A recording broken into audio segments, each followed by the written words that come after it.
Bonjour et bienvenue au Weekly Insights avec John Plassard. Alors que les monnaies virtuelles se multiplient et que les devises traditionnelles traversent une période de crise, la démocratisation des crypto-monnaies commence à se confirmer à l'échelle économique.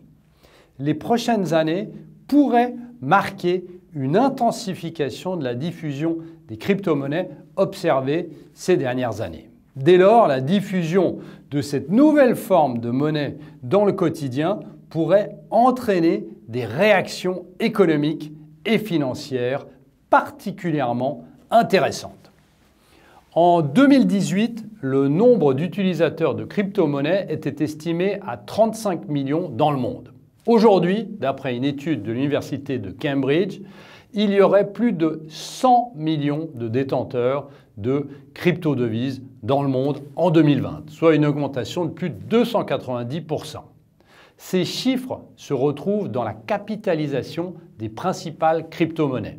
Le Bitcoin représentait un total de 15 milliards de dollars en décembre 2016 contre 832 milliards en début de semaine. Si nous avons à comparer cette valorisation avec le PIB, pour donner un ordre d'idée, le Bitcoin représentait 0,4% du PIB allemand fin 2016 contre plus de 21% aujourd'hui. Autrement dit, la capitalisation du Bitcoin est aujourd'hui 3 fois supérieure à celle de sociétés comme LVMH en Europe ou semblable à celle de Tesla pour les États-Unis. Si dernièrement, Tesla justement a déclaré avoir acheté 1,5 milliard de dollars de Bitcoin, Apple pourrait être le prochain sur la liste selon les rumeurs.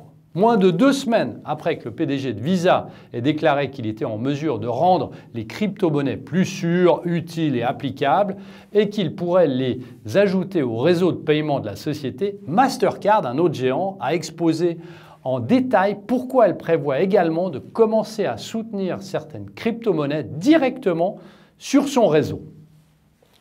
Quelle que soit votre opinion sur les crypto-monnaies, du fanatique convaincu au sceptique le plus total, il n'en reste pas moins que ces actifs numériques occupent une place de plus en plus importante dans le monde des paiements.